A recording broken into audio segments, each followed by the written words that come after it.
Eternal Father, I offer you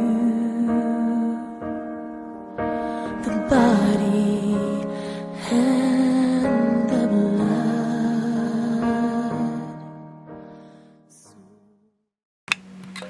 Hallelujah. It's another great day, a wonderful moment that the Lord has given unto us so that we can meet again and hear what He has for us this day. All the glory and honor goes back to God for His faithfulness and His care that He has taken unto us. I thank God so much for you, my viewer, for He has enabled you again once more to watch this broadcast this hour. Welcome in the name of the Lord. Before I continue, it's better I introduce myself to you. Maybe you know me, maybe you have seen me, or maybe you have never seen me. My name is Pastor Boyi. I serve the Lord in the city of Nairobi under a church called, or a ministry called Cathedral of Praise Ministries International.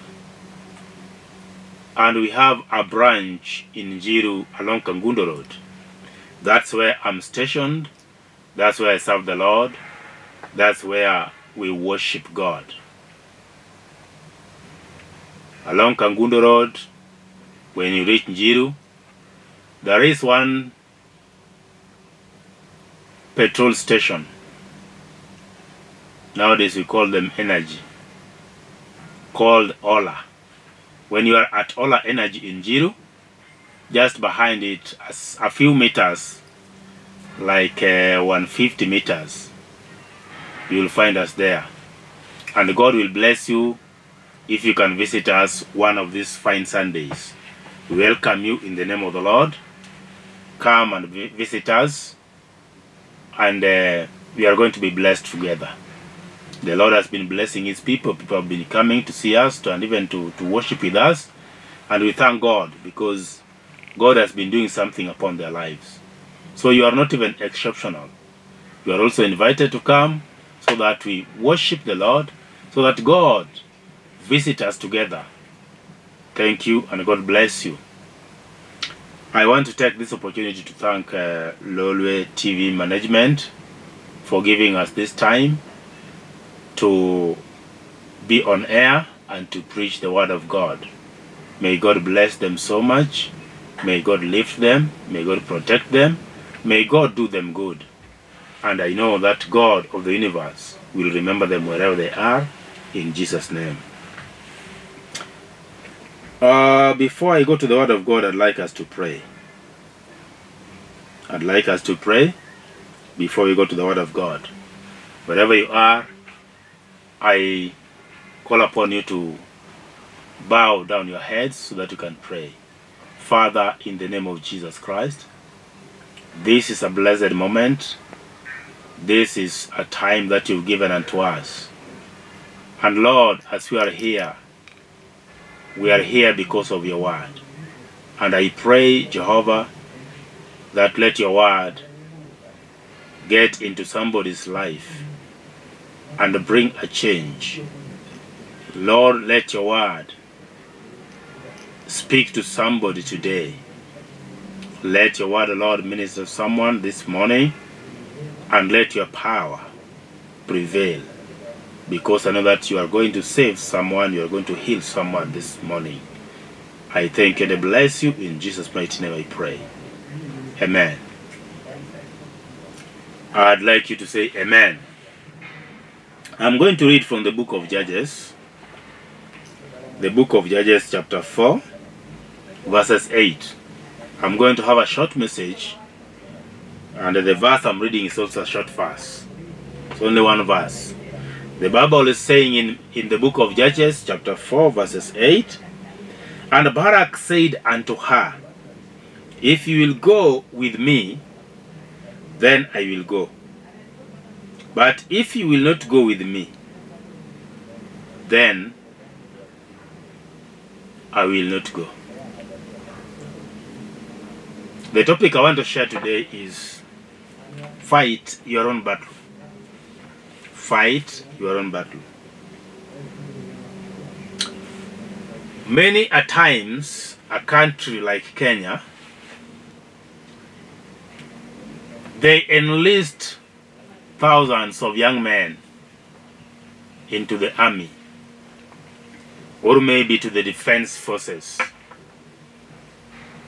And these people, their work is to protect the territory of Kenya, so that there is nobody who is going to come from outside the country and attack the nation. Their work is to protect the territory of the country. Their work is to fight whenever there is war for this country. And any other country in the world, that is the system. They have to have their internal defense forces, meaning they are ready to defend their country from any outside attack or aggression. So even in the life we have, we normally have protection. We protect ourselves against quite a number of things. We protect ourselves against diseases and sicknesses. That's why sometimes the government takes time to teach people of the dangers of catching diseases, of the dangers of being unclean or eating something which is not clean, or even going to somewhere when you are not protected properly against cold or anything else that can attack your body. There is a defense mechanism everywhere people are. You defend yourself even when you are in the house. That's why sometimes you make a very strong steel door so that an enemy cannot get access to your house easily. You defend yourself even in your home. That's why most people, they put a fence. That is a defense against outside enemy who might even try to come and attack you anyhow. So in every place we are, we have to defend ourselves. And defense means that there is an enemy.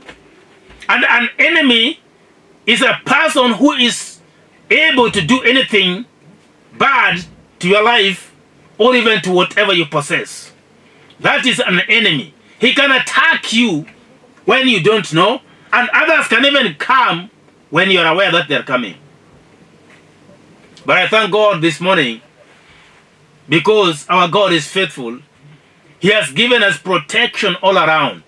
So it's our work now to fight within the limits that we've been given, within the territory where we occupy. Because there is war that is being waged against man.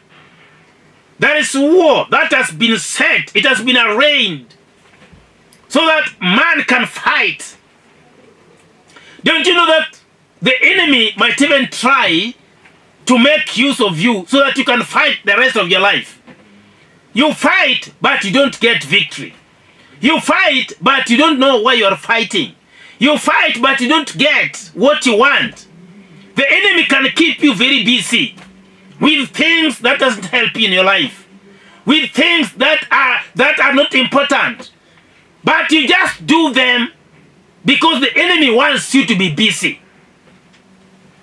But I thank God, because God can set us free and can give us victory over the enemy. That's why today I've read from the book of Judges, chapter 4, verses 8. And it talks about somebody called Barak. Barak was a man He was a fighter. We have Barak and Balak in the Bible. Don't mistake the two. Balak was the one who wanted to curse the people of Israel. But Barak was a soldier. He was a fighter in the army. During those days, we didn't have kings. During these days, we had judges. And judges were the people who are taking care and leading the people of Israel. There are people who are there giving themselves for the service of men. So they were there to help and to judge. All the issues were being brought to them so that they can give a sound judgment. And people always were, they were satisfied with the judgment that they were being given. And even also, they regarded the judges very high. They were highly regarded by the people because they were people who were speaking the mind of God. Now there was a war that the children of Israel were supposed to go and fight. And it happened that during these days, the judge was a woman. This lady was called Deborah. Nowadays they call them Deborah. Deborah was a woman of God. She knew God. She walked with God. And she was also a prophetess. God was using this woman in a mighty way. Where men were unable to push forward, this woman was pushing. Where men were drawing back, this woman was marching forward. When men became afraid and fearful, this woman became very strong and courageous. And now there was a war. And when there was a war, this woman called for a man called Barak. And he gave him instructions to go to the war. Because already he is going to win the war.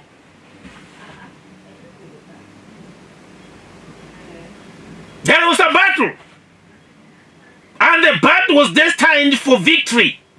Because these children of Israel, they were going to come out victorious in this battle. But they had somebody called Barak, who never knew that he can win a war. He didn't have faith in winning a war. Even though he was leading a very good army. But the man used to draw back and hide behind a woman. Because he was not sure of what he was doing.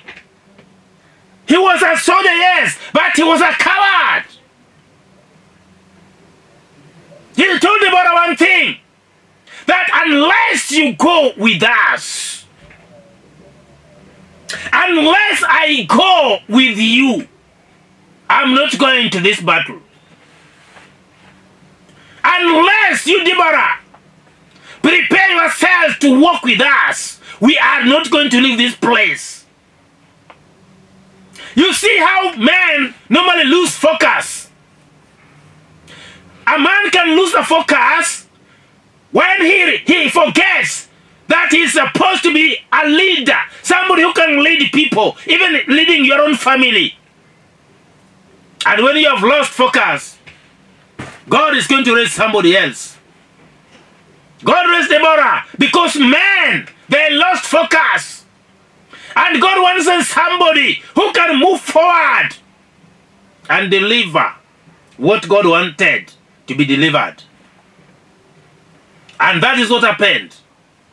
So the Bible is saying this. This man said to Deborah, and Barak said unto her, if you will go with me, then I will go. But if you will not go with me, then I will not go. This is sometimes how we miss the mark. Because Deborah was a prophetess. Deborah was receiving messages from God and conveying messages to men. And the people were receiving whatever she was telling them, and they were being satisfied with it. And they knew that this woman was being used of God. But there comes a man who is not even ready to listen to the message that was being given. That's because of cowardice. And he said, unless you move with me, unless we go with you, unless we live together for this journey, I'm not going to leave this place. How many times the opportunity have come on your way and you've been told that this is your time. You are going to receive this and you're going to get this, and then you draw behind. You draw back. You refuse to march ahead and to go forward and to achieve and to obtain what you've been promised. That's where most of us we go wrong. Because everything has been laid down for us. We have now just been told and all the instructions are there, but we cannot move. Because we want to look other sides for other people to come and assist us. You have your own time. Whatever you have in life, you need to fight it by yourself. Life is not for the faint-hearted. Life is for the strong. Life is for people who can stand up, who can fight by themselves. You know, once you've been born into this world, let me tell you one thing. Before you came to this world, you knew nothing. But immediately you were born into this world, that is when the battle started. The moment you were born, you came out of your mother's womb, that is the day the battle about your life started. Your destiny started on the same day you came to this world. So it is now upon you to see how you are going to make it. Because if you don't do it in the right way, I tell you, you are going to lose it. But if you do it in the right way, you are going to make it. People were not made to fail. They were made to conquer. They were made to overcome. They were not made to fail. But when you want to do something, you have to put God first. And you say, by God's grace. And I'm telling you, when you put God first in whatever you do, you are going to achieve it. Whether people like it or not, whether even what you want to achieve does not want you to achieve it, you are going to achieve it in the name of God. Because you believe that God is the one who is going to make you to overcome and even to receive and even to get what you want. God is going to make sure that His name is going to be glorified. God is going to make sure that His name is going to be lifted high. God wants for people who can make Him to be glorified on earth. God doesn't want cowards who are going to draw back and going to say that I don't think God can do it. God is God. Remember, we had a young girl called Esther. Esther was just a young girl. But when her uncle Mordecai went to her and told her what was happening, the problem that they are going to face in few days. And you know what? Mordecai was a watchman. So many people, they despise watchmen. They think watchmen are not people. Watchmen are people and very important in a society. But some people, they hate them. Let me tell you, the watchman who was there at the gate of the palace, called Mordecai, he saved a whole generation. Just being a watchman at the gate. Some of us, we don't see watchman as somebody. But this is the man who went and told a slave girl, also a slave girl, who became a queen in a foreign land, just only because they trusted in God. I want to tell you that if you trust in that God, it doesn't matter your status in society. It doesn't matter how much learned you are. It doesn't matter how much educated you are. It doesn't matter how much English you speak. But God is going to move in your life. And God is going to get out. He's going to get out that which is in you. You know, you have never known who you are. You've never known the potential that is in your life. You've never known the really you. But when you put God first, and you walk with God, and you see that this is God whom I want to see, it's when you are going to know your potential. It's when you are going to identify yourself, and you are going to come to the knowledge of who you are. Because you decide to walk with that God. I want to tell you that if you get hold of God, he told Jeremiah that before you were created in your mother's womb, I already knew you. So I want to tell you that even before you were born to this world, already God knew you. But the opportunity to stand up on your feet and to identify yourself, that is now for you. Let me tell you, it's not God who is going to come and tell you that you are so and so. You are going to make it by yourself. Don't wait for people to come and do things for you. Don't wait for your uncle. I know maybe you have an uncle who is very senior somewhere. Don't depend on that man. He's a mortal man. He can go anytime and leave you here. Now imagine how miserable you are going to be without your uncle who was in a higher place. Who was your godfather. But I want to tell you that God is the one who should be your godfather. You should be with God, the maker of the heavens and earth. He is the only person who can stand with you when things are bad and when things are good. He is a sure bet for everybody. But you see, most of the things we are doing, we are failing because we don't recognize God in our lives. But immediately we are going to recognize Him. Oh, I tell you, things are going to change in your life. You are going to see a difference in your life. And I want to tell you today that there are several things that are happening in human life. And you know, your yesterday is not your today. And your today will not be your tomorrow. But what you did yesterday is what has brought you to today. And what you are doing today is what is taking you to tomorrow.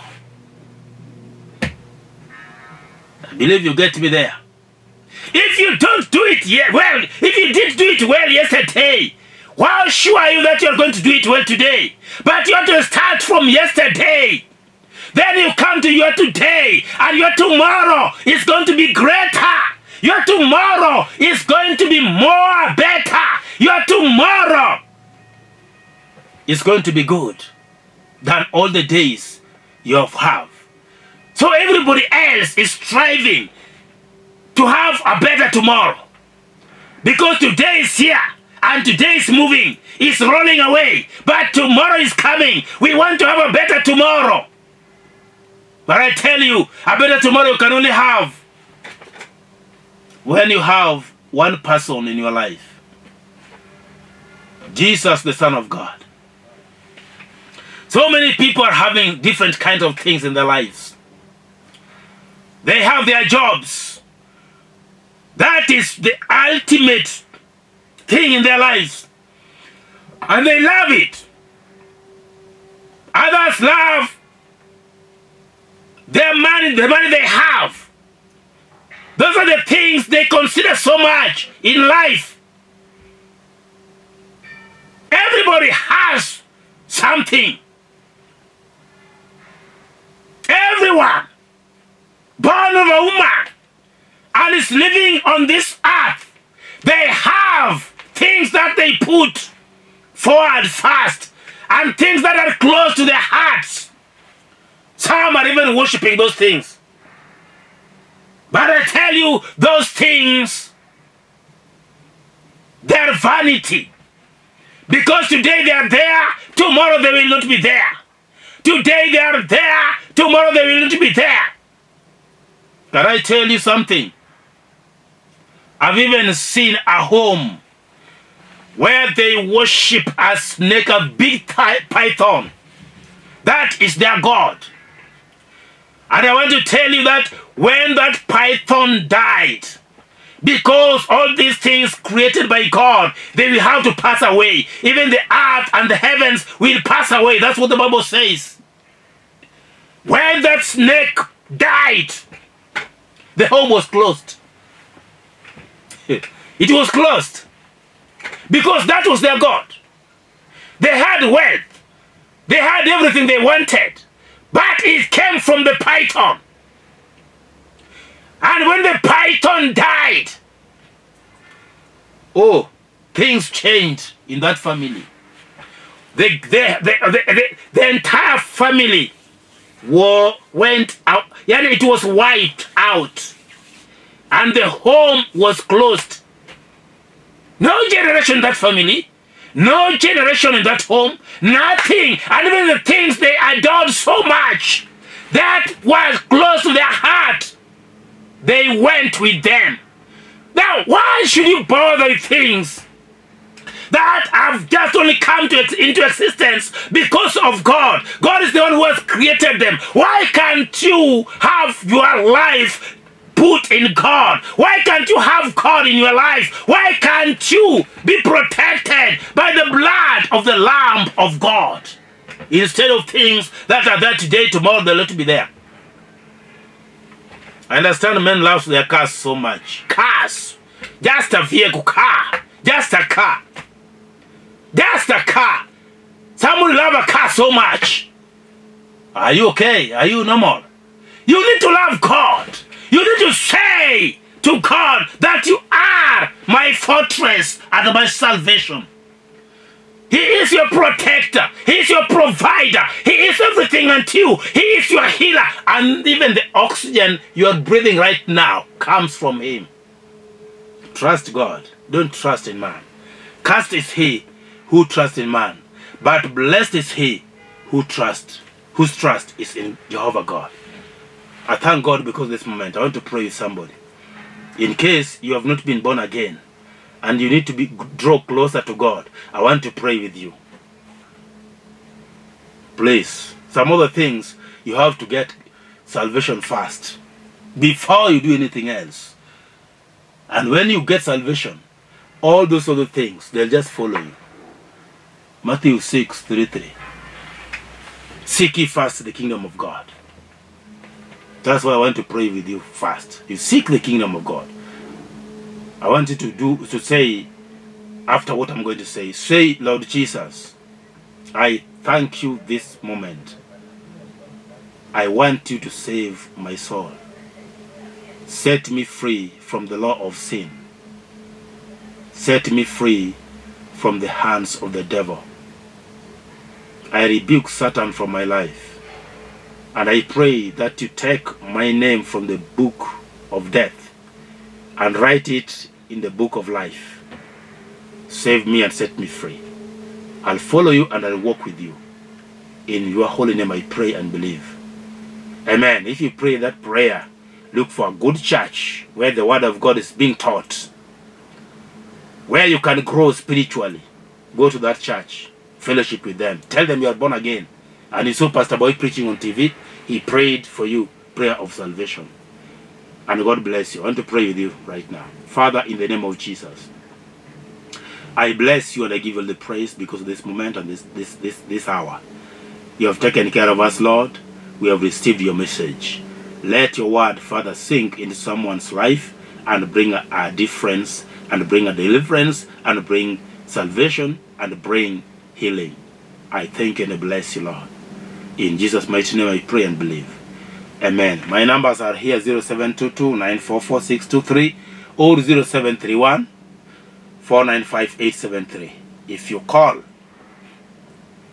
we'll talk. Call Sunday after service, we'll talk. And God bless you. Amen. Shalom.